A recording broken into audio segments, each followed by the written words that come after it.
Good morning, good morning, good morning. Good morning, ladies and gentlemen. How are you doing? And welcome to another episode of Barefoot Conversations with Magdalene. How are things with you? How is everybody doing? How's your week? Good morning. Good morning, ladies and gentlemen. How are you doing? And welcome to another episode of Barefoot Conversations with Magdalene. That should not be happening. Sorry about that. How is everybody doing today? Hope you had a great week, great weekend. And looking forward to the week ahead. For the parents out there, it's the summer holidays. How are you coping? Some of you just broke up on Friday or Thursday last week. How are you coping? You can tell me. You can really tell me. How are you coping? Anyways. It's Tuesday nonetheless. We have life. That's the main thing. Regardless of whatever is happening, we have life. And so we must be grateful and give thanks for that. So, who is Magdalene? I always say this. Magdalene is an entrepreneur with two businesses. Yes, an entrepreneur with two businesses. First one is called Music Relief Foundations. I'm the founder and CEO of Music Relief Foundation, a youth-based organization where we use music as therapy to unleash the creative spirits of young people. The second one is called Magdalene Adenike, Transformation Expert. And that's where I work with women, just women who are struggling to find their purpose in life, helping them to identify, to connect, or reconnect in order for them to live a purposeful life. And the second one came about from the first one, from running the first one, going out to speak. I found there was a demand, and there was I found out, and women were also approaching me as a demand to do something more with women. And so I needed to have a clear distinction, and that's where the second one came about. Today's show, what are we talking about today? Today's topic is, it's not random. I won't say it's random. But when I think about it and I look around in my life and also around me as well, I find that at one point in time, we've all been in that place. We've all been in that place, and it's almost like you're screaming at your hands up in the air, like, help me, I'm lost, I don't know what to do. So today's topic is called, I'm lost and I can't get out. I'm lost and I can't get out. Have you ever found yourself in a situation that you're confused and you say to yourself, how in God's name did I get here? How? You're desperate, you're asking questions, but you just can't. You don't seem to get the answers, and you're like wondering, what is happening? What's going on? Yep, that's what today's show is all about. That's what I'm going to be talking about. So first and foremost, I want to find out, how do we get to that place of being lost? How do you get to a place of being lost and you can't get out? I'm going to use my example because I like to talk about myself. It's best for me to talk about myself instead of someone saying, oh, you were speaking about me. No, I don't want that. Okay, where do I have so many examples, it's unbelievable. But let me use one that is a bit more relevant. Okay, a few years ago, I say a few years ago, almost 10 years now, I've been singing, I've always been singing. For those of you who know me know, I've always been singing. I keep saying I've always been singing from a very young age. But a few years ago, I started going for vocal training. So I've always been singing in the church, but I've never had vocal training. So I started going to vocal training because by this time now, I was in the studio recording. So I needed to have vocal training to really fine tune my vocals.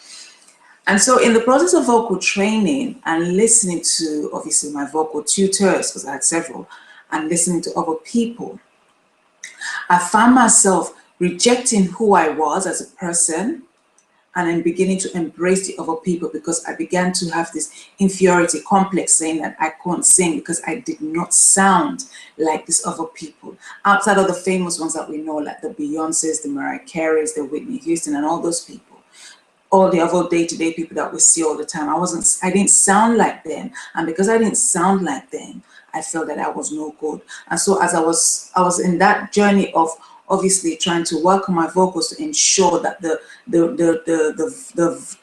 sound came out right and everything was right, and I knew how to sing, had my breathing control and everything else, I was getting deeper and deeper into a hole, and that hole was a hole of confusion. because of the fact that I didn't tell anybody this, but within myself, I was battling that inner demon within me that state that you are not good enough, you don't sound like them, so don't even bother to sing. So I was getting to a point of confusion. I was getting lost. So I was lost in several places. I was lost as in, should I continue to sing? That's one. Second of all, what is my sound? What should I sound like?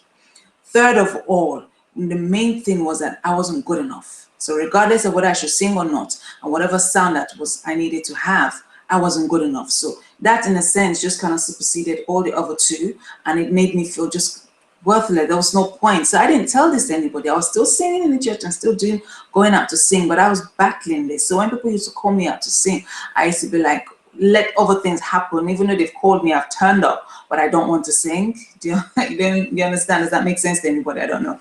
And that's how it was for me. It took me a long time until I had to get to a place of a deep-rooted conversation with yourself before anybody can speak to you and it sinks in and you begin to fully understand what they're trying to say. You also, as a person, need to speak to yourself and say to yourself, you have to have some deep questions. You have to ask yourself some questions, some deep questions, and say to yourself, really, what is it you're doing? Hey, lady, hey, man, whatever. What is it are you really doing? What are you really doing? And so that's why I got to that point of asking myself, and I said to myself, are you singing for somebody? Are you singing because you're trying to impress somebody? Are you singing for somebody? Are you trying to impress them? Are you really meant to sing?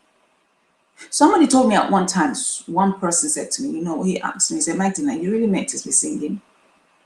And so then, because I was still in that state of confusion, that made things even worse for me. So this is someone that is coming out with a persona that, yes, everything's okay, but deep down inside, I'm battling insecurities.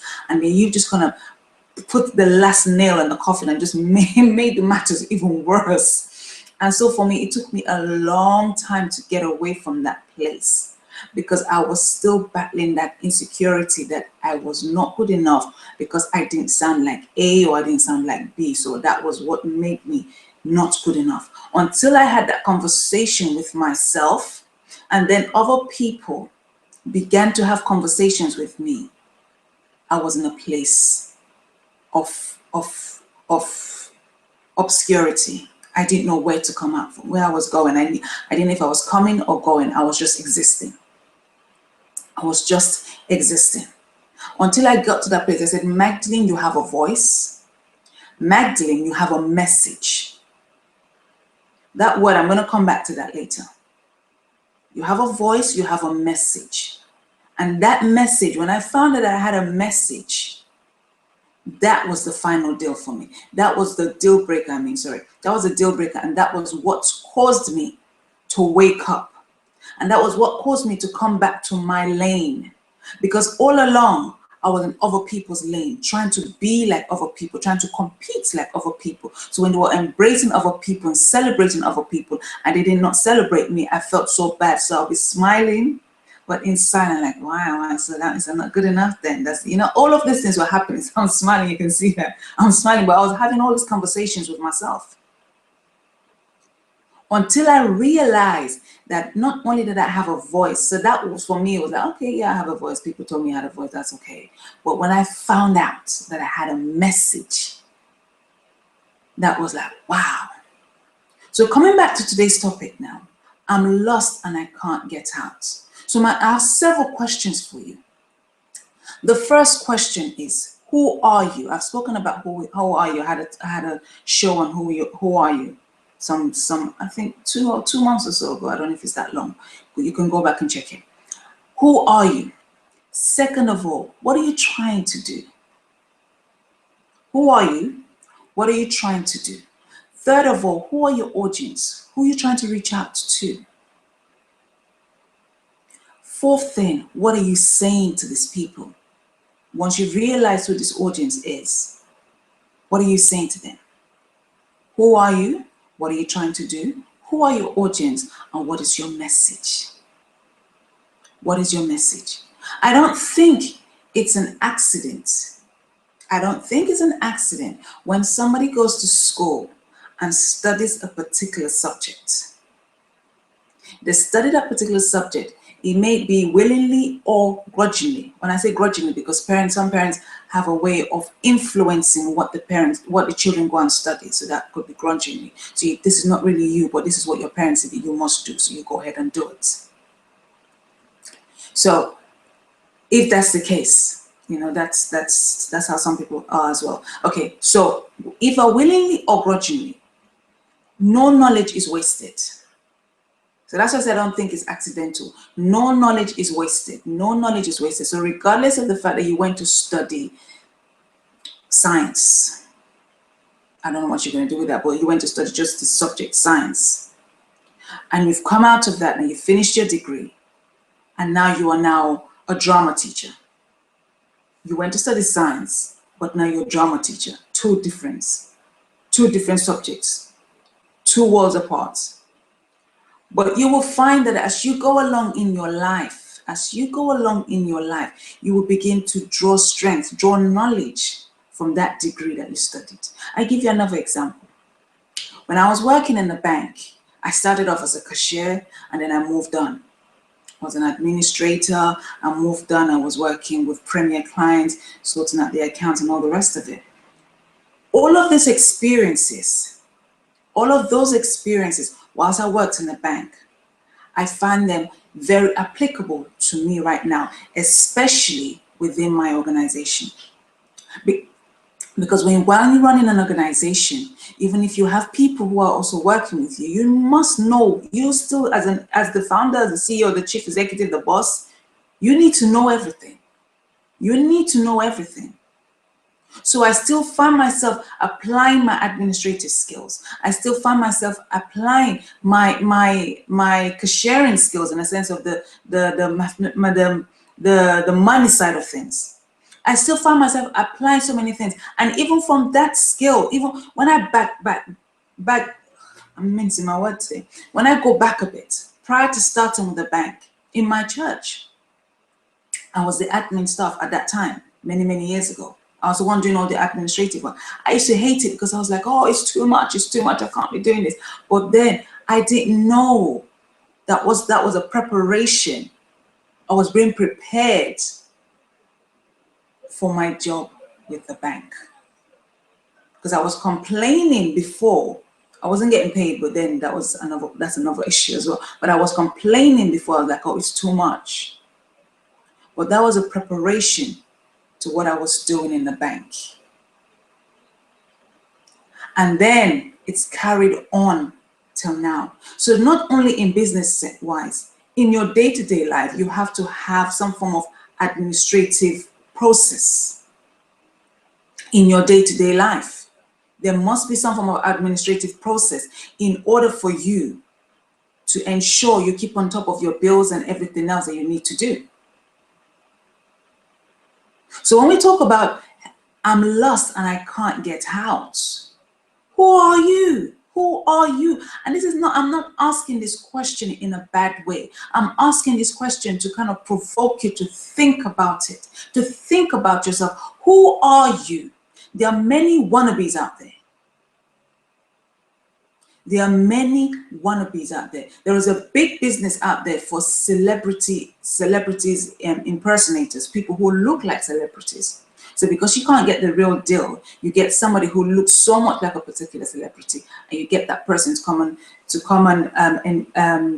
and go to a party or to come and stand in a place and just kind of showcase your products or whatever, to endorse your product or endorse your service. You know, you're not getting the real person, but it's somebody that looks like them. So that's what I'm saying. There's so many wannabes, there's so many impersonators out there, because one person is doing this. Every single person is doing that. And you're wondering, and the thing is, when you're impersonating somebody else, it doesn't always come easy for you. It's easier for the person who is doing it, because he or she who is really doing and is doing from their heart, because they've understood who they are, they know their message, and they're living in their lane. But you out there who is impersonating somebody else, because you've seen that person as attracting the audience, and there's a big vibe around that person, you as well want to be that person. But then I'm saying to you, how long do we continue in this nonsense? How long do we continue in this nonsense? Why would I go to school, go to university for 3 years to study a degree, whether or not I studied it willingly or grudgingly? I then finish after that 3 years, and I then start a job or start something that may not be necessarily in line with what I studied, but automatically delete everything from my mind that I've studied. That's just, for me, that's foolishness. It might be wise for somebody else, but for me, it's foolishness. Because like I said, knowledge, no knowledge is wasted. Knowledge is power. You might not have loved what you studied. You might not have loved what you studied, but the fact that you acquired some knowledge from it, a wise person will apply some of those knowledge to whatever they're doing in future. So to just drop it and just come into a new lane altogether, for me, is ludicrous. It makes no sense. But then, unfortunately, that's what we find on a daily basis. There are so many people. All you need to do is go onto social media.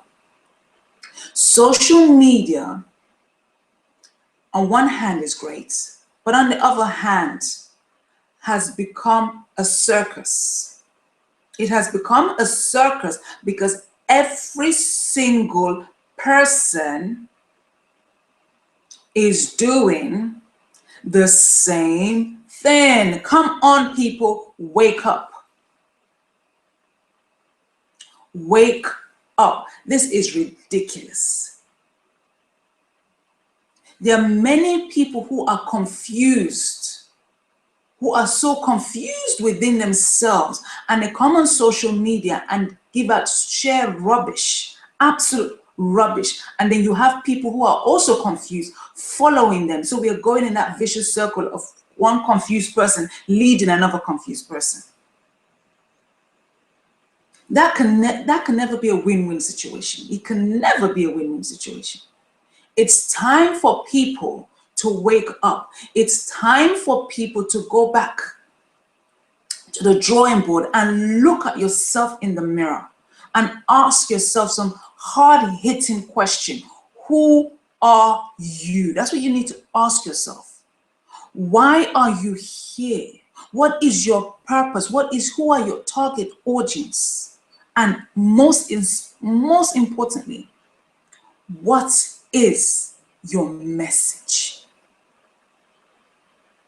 Because in a space of 5 years, you can have someone who starts off of being a bricklayer, then they become an engineer, then they become a cleaner, then they become a doctor. The next thing they're a solicitor. I'm exaggerating, but you know what I'm talking about. There has to be consistency, and that's why people start something and drop it. They start another thing and drop it because there is no consistency, and because they are struggling. When you find yourself struggling in a particular area, you need to go back and reevaluate the whole thing. Are you supposed to be doing this thing?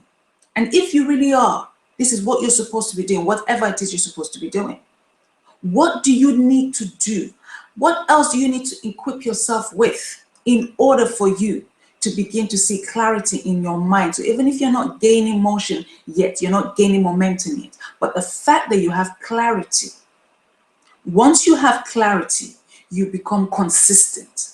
When there is no clarity, you become inconsistent. So when I talk about being lost and you can't get out, most of the times, you may disagree with me, but this is my opinion. Most of the times, it's self-induced. It's self-induced because we follow fashion. Have you ever heard that expression before? Follow fashion. So I say to my children, and I'm going to say this to you. If all your friends are jumping into fire, are you going to follow them? They look at me thinking, what's wrong with this woman? No, I said, answer me. And they say no. So that's the question I'm asking you. Because this person is a life coach, because this person is a book coach, because this person is a vocal trainer, because this person is a teacher, because this person is a speaker, because this person is a doctor. Is that what you are called to do? Stay in your lane, guys. We need to stay in our lane. There's too many confused leaders out there. I don't even know how I can put those two words together, but then I've done it. Confused and leaders. It's scary. You're a leader and you're confused. So imagine the people you are leading. They are all confused. Totally confused. If you go back to I think it was the late 60s or early 70s or thereabout, if we remember, I think it's Jim Jones. I think his name was Jim Jones. I remember I read about him. I saw the articles. I was very intrigued. And he told his followers that he was the Christ, and they had to follow him. And these people were just blindly following this man. And he told them they all had to come together one day, and they were all going to die and be in paradise. So not only was this man a confused man, he's a wicked man, because you want to die, but why don't you just go and die by yourself? Why must you take over people with you? But then, because he's been able to hypnotize and brainwash these people to a point that when they told him that they all had to die together, nobody was saying, hey, no. Everybody just went ahead and died. And I remember when you watch the article, I believe his name was Jim Jones. You can Google it up. I hope I'm saying it right. I think it's Jim Jones. It was a cult at the end of the day. When the authorities came, you just saw bodies all over the place. Adults and children. It's just like, for me, when I watched that, I was like, what a waste of life. How insecure must a person be? How low must you be that somebody comes to you and tells you that they are the Christ and you must die and go to paradise, or whatever rubbish they say to you? Come on.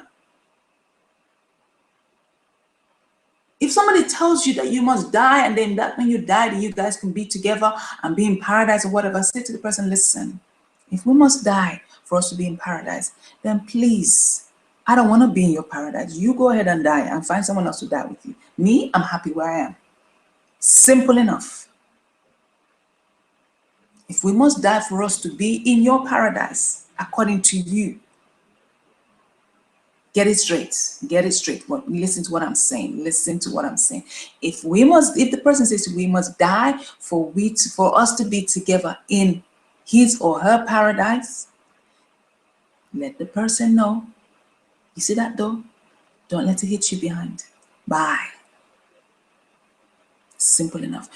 We can't continue in that state, because when you look at our young people, they're dealing with a lot of issues. Where do they get those issues from? A child is born innocent, for goodness sake. A child is born pure. I'm wearing a white t-shirt now. If I was to put a stain on this shirt, regardless of everywhere else that may be white, that stain will stand out. Because it's come to a foreign body. That stain does not belong to this shirt. It doesn't belong. So that's why it stands out. But if it was a colored shirt I had on and I put a stain on it, depending on the color of that stain, you may find it difficult to identify that stain. But because it's white, because it's pure, it's clean, it's white, it's stainless, or not stainless, it's pure, that stain will stand out. Look at my nail color. Onto my shirt, it stands out. On my chain, it's an orange chain. Onto my shirt, it stands out because it's a different color, so it stands out. So that's what I'm trying to say to us. When you are lost and you say you can't get out, you need to begin to ask yourself some questions. First and foremost, start looking for other people for your answers. You need to start from within. Remember, I told you with the example I had when I talked about singing, I said I needed to go back to the drawing board, and I began to ask Magdalene. Magdalene was asking Magdalene some hard-hitting questions. Once I did that, it opened the doors for other people to begin to ask me questions, because now I was in that frame of mind. Now I was giving up those vibes, and I was opening those doors consciously and unconsciously, and I was attracting. Remember the law of attraction. I was attracting people to come into my life that was bringing up such conversations that was in line with what I was already thinking. It's the law of attraction, but it has to start from you as the individual. It doesn't start from external, it starts internal. And that's where we get it confused. We're so wrong. There are too many confused people out there. Social media is wonderful, but sometimes social media, I swear, I'll be like, who invented all of this? That person or those group of people. Come on.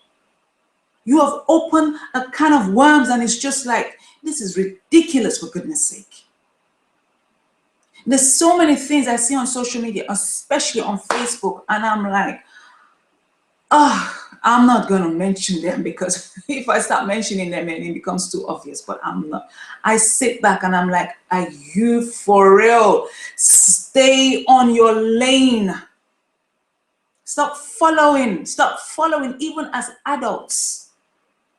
Even as adults, you may think, oh, but yeah, maybe it's for the children. No, I'm talking about adults. I'm not talking about children. I'm talking about adults, grown men and women who are still following fashion. Who are still following fashion and refusing to stay on their lane.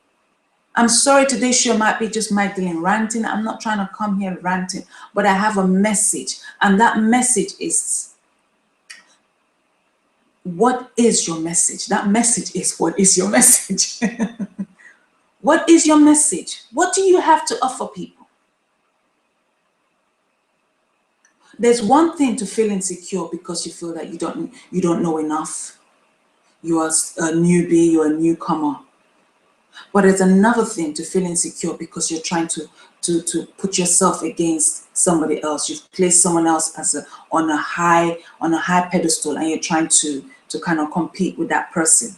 That person doesn't even know you, or he or she may or may not know you, but because you've placed that person on that pedestal, you're trying to compete with that person. And as a result of that, when you're not getting those standards, you begin to feel insecure. Those are two different things. What is your message? Who are your audience? Who wants to hear that message that you have?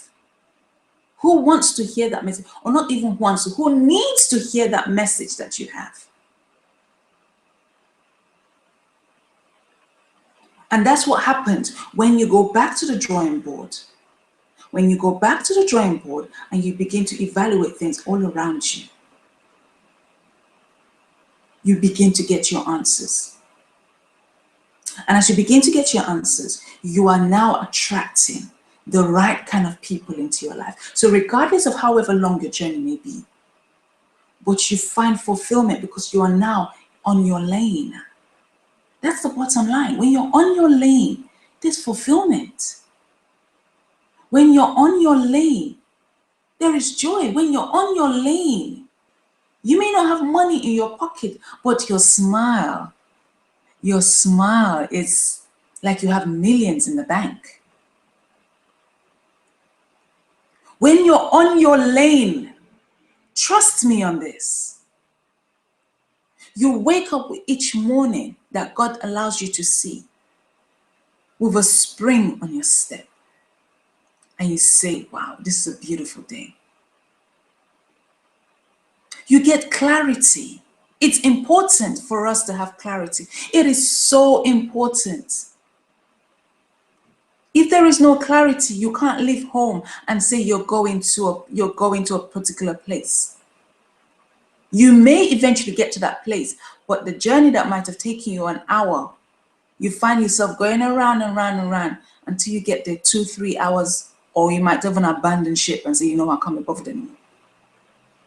And that's why many people, many dreams are left unaccomplished. Many people die frustrated because they refuse to stay on their lane. They refuse to take that time out from the rat race and have deep-rooted conversations and ask themselves some hard-hitting questions. Because sometimes we are afraid to be in our own company. We just like to be busy. You're busy here. Everyone's talking, there's noise. You don't even hear yourself think. How do you progress? How do you accomplish anything If all the time there's noise, it's too much. I'm a musician, but sometimes I'm like, the music, just shut up. I don't want to, you're disturbing me. And my children, especially my daughter, singing in the house, like, shut up for goodness sake. Because I'm like, I need to just hear myself think. So sometimes we need to do that because there's too much nonsense out there. So if as adults, as parents, as leaders, we can't even give clear directions. What hopes do our young people have? What hopes do they have? Nothing. So we can't go ahead blaming the young people. Look at what they're doing. Remember last week I said to you, when you're pointing your finger to somebody, the others are pointing back to you. You're blaming the young people. They're not doing this. They're not doing that. Can you imagine? See them pushing the baby, pushing what they call it, the pram, the buggy. That's it. Pushing the buggy here. They're doing this. They're on the streets. What are you teaching them at home? What are you teaching them at home? You're telling them one thing, but you are doing the opposite. What are you teaching them at home? I'm going to end with this. I was going through a YouTube video yesterday. It was several YouTube videos yesterday. And there was one that came up. It was with Dr. Phil, the talk show host, Dr. Phil in America. And the lady was complaining about her 13-year-old daughter she says the 13-year-old daughter is out of control. She's rude. The girl doesn't listen to her. The girl calls her names. She's always running out of home. She's always leaving home, running away, and all manner of things. And so Dr. Phil was just there listening, and Dr. Phil listened. And they were showing various video clips of mother and daughter. And there was one particular video clip that they showed. And the mom was filming the daughter when the daughter was, going off on one of her tantrums, screaming at the daughter was screaming at the mom, and the mom was instigating the girl to do even more. And the mom, this is the mother saying to her 13-year-old daughter, come on, B-I-T-C-H, I don't want to say the word. That's what the mom was saying to her daughter, 13-year-old daughter. She said to the daughter, come on, B-I-T-C-H, come on this, come on. This is the mom calling the daughter this, yeah? And the daughter, in response, you're already complaining your child doesn't listen to you. In response, was calling her mother the same B-I-T-C-H and H-O-E and all manner of names. The daughter was responding back to the mom. And then when they finished, Dr. Phil was like, okay, so you come onto my show now saying your daughter is calling you B-I-T-C-H and calling you all manner of names. But that video we just shown, who is the parent and who is the child? Dr. Phil said to her, I'm a parent. And I never knew that there was a point that you hang up the keys and say, okay, that's it, I've retired from being a parent. And this is the mother that was all mouthy all along. At this point, she was very quiet. She was very quiet. She kept quiet. She didn't say anything anymore. It's just like the pot's calling the kettle black. Is that the right saying? Yeah, I think that's what it is. The pot's calling the kettle black. You are saying those words to your own child that you gave birth to, calling your child those names. And then when the child responds back and says those names back to you at 13, I keep emphasizing, you come on national TV and complain. Who's to blame? I'm lost and I can't get out. Guys, go back to the drawing board. Work on your message. Know who you are. No knowledge is wasted. No knowledge is wasted. Whatever you studied at school and you're doing a totally opposite thing, go back to the drawing board. Find out what knowledge can you gain from that? What knowledge can you draw from that? It may not be everything. What can you draw from that you can apply in your day-to-day life? Stop looking at other people. Look at yourself. It's time to look at yourself. Stop looking at others. It's not going to take you anywhere. Until next time, you have a great day. A great summer for those of us in UK. Let's just pray that we get some more sunshine. So have a great day, a great summer for the parents out there. Don't pull your hair out too much. Don't lose your hair by September. Try just go and lock yourself in the room. If you don't have anything else to do with the kids, lock yourself in the room and stay there. But don't pull your hair out. Until next time, you have a great day. Bye for now.